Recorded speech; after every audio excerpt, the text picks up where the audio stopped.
সুপ্রিয় দর্শক আসসালামু আলাইকুম। আশা করি আপনারা সবাই ভালো আছেন। যে যেখান থেকে আমার ভিডিওটি দেখছেন সবাইকে স্বাগতম। আমি আজ আপনাদের সামনে হাজির হয়েছি চিকেন বারবিকিউ নিয়ে। আমি এই বারবিকিউটি রেডিমেড মশলা দিয়ে বানিয়েছি এবং আমি এটি চুলায় তৈরি করেছি, কোনো রকম কয়লা ছাড়াই। চলুন তাহলে দেখে নিই আমি বারবিকিউটি কিভাবে করে নিলাম। চেষ্টা করেছি অল্প সময়ের মধ্যে বারবিকিউটি তৈরি করার জন্য। চলুন তাহলে দেখে নিই আমি কিভাবে বারবিকিউটি তৈরি করলাম। প্রথমে আমি এইরকম একটি লেগ পিস নিয়েছি এবং চাকু দিয়ে এটাকে আমি কেটে দিয়েছি এবং উল্টা পাশ করেও আমি একইভাবে কেটে নিয়েছি, একদম হাড় পর্যন্ত যেন কাটাটা চলে যায় আমি সেই রকমভাবেই কেটে নিয়েছি। দেখতে পাচ্ছেন এটাকে একটু ডিপ করে কাটতে হবে, তা না হলে ভিতরে মশলা ঢুকবে না। এটার ভিতরে যদি মশলাটা ঢুকে যায় তাহলে কিন্তু খেতে বেশি মজা লাগবে। এরপর একটা বাটির মধ্যে আমি 1 চা চামচ লাল মরিচের গুঁড়ো নিয়ে নিয়েছি এবং হাফ চা চামচের থেকেও কম সামান্য হলুদ গুঁড়ো নিয়েছি হাফ চা চামচ রসুন বাটা, হাফ চা চামচ আদা বাটা, দিয়ে দিচ্ছি হাফ চা চামচ জিরা গুঁড়া। এবার দিয়ে দিব বারবিকিউ মশলা। আমি এখান থেকে 2 চা চামচ বারবিকিউ মশলা দিয়ে দিচ্ছি। দিয়ে দিব গরম মশলা গুঁড়া, দিয়ে দিব প্রয়োজন মতো লবণ, দিয়ে দিব 1 চা চামচ সয়া সস এবং 1 চা চামচ বারবিকিউ সস। এবার দিয়ে দিব লেবুর রস। লেবুর রসটা দিয়ে খুব ভালো করে মশলাগুলো একসাথে মিশিয়ে নেব। আমি হাত দিয়ে খুব ভালো করে মশলাটা মিশিয়ে নিচ্ছি। মশলাটা মেশানো হয়ে গেলে এর মধ্যে দিয়ে দিব 3 টেবিল চামচ সরিষার তেল। এখানে কিন্তু সরিষার তেলটাই ব্যবহার করতে হবে। এবার আবারও খুব ভালো করে আমি মিশিয়ে নিচ্ছি। খুব ভালো করে মশলাটা মেশানো হয়ে গেলে এখন এর মধ্যে চিকেনটা দিয়ে দিব।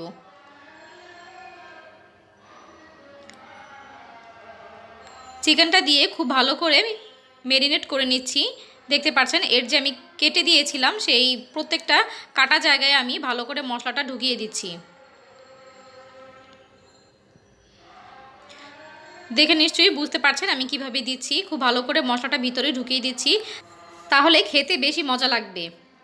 আমি খুব ভালো করে মিশিয়ে নিচ্ছি, উল্টে পাল্টে। দেখতে পাচ্ছেন আমি খুব ভালো করে মিশাচ্ছি। এখন এর মধ্যে দিয়ে দিচ্ছি সামান্য অরেঞ্জ ফুড কালার, দিয়ে আবারও খুব ভালো করে মিশিয়ে নিচ্ছি। এটা জাস্ট কালারের জন্য, এটা অপশনাল, কেউ চাইলে নাও দিতে পারেন, কোনো সমস্যা নেই। আবারও খুব ভালো করে মাখিয়ে নিচ্ছি।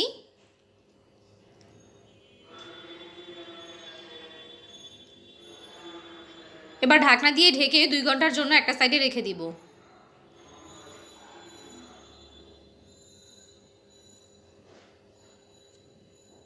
ফিরে আসলাম 2 ঘন্টা পর। দেখতেই পাচ্ছেন আমি আবারও মশলাটার সাথে একটু ভালো করে মিশিয়ে নেব।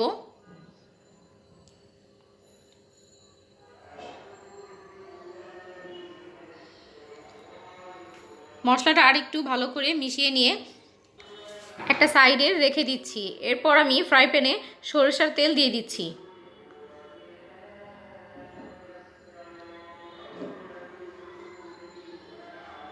তেলটা গরম হয়ে আসলে এর মধ্যে আমি চিকেনটা দিয়ে দিব।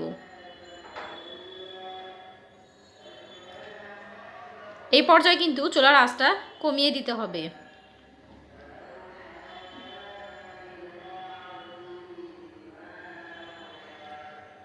ঢাকনা দিয়ে ঢেকে 10 মিনিটের জন্য রান্না করব মৃদু আঁচে।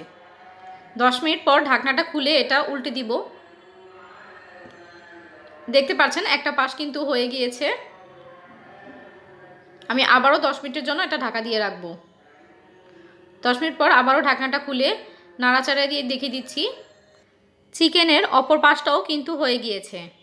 আমি এবার একটু নেড়ে চেড়ে ভালো করে 2 পাশটা ভালো মতো কালার নিয়ে আসছি। এখন এর উপর আমি যে বাকি যে মশলাটা ছিল সেই মশলা থেকে একটু মশলা এর উপরে ছড়িয়ে দিচ্ছি।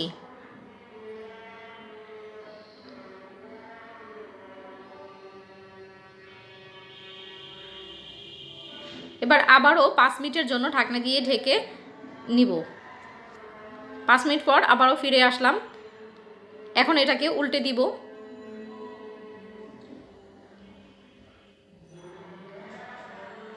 এবার আর ঢাকনা দিয়ে ঢাকবো না, এবার একটু এইভাবেই নাড়াচাড়া দিয়ে ভেজে নেব।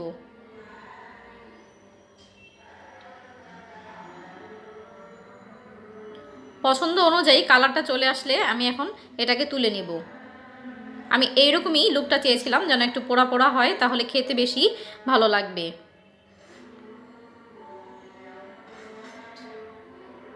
আমি এটাকে এখন তুলে নিচ্ছি। এখন বাকি যে মশলাটা আছে সেই মশলাটা আমি এই তেলের মধ্যে একটু কষিয়ে নেব।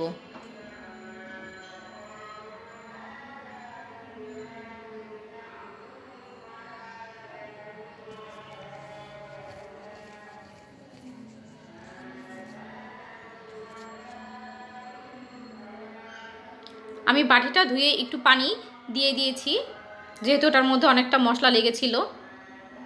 আমি মশলাটাকে ভালো করে কষিয়ে নিচ্ছি। এই মশলাটা দিয়ে কিন্তু খেতে অনেক বেশি মজার লাগে।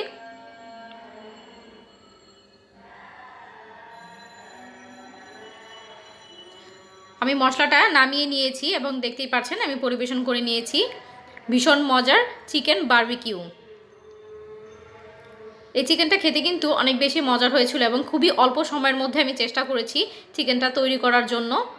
তো আমার ভিডিওটা যদি আপনাদের ভালো লেগে থাকে তাহলে অবশ্যই লাইক, কমেন্ট, শেয়ার করে দিবেন এবং আমার চ্যানেলটিকে সাবস্ক্রাইব করে রাখবেন। আর যারা অলরেডি আমার চ্যানেলটিকে সাবস্ক্রাইব করে রেখেছেন তাদেরকে অসংখ্য ধন্যবাদ। আবারও হাজির হব নতুন কোনো ভিডিও নিয়ে। আজ এই পর্যন্তই। আল্লাহ হাফেজ।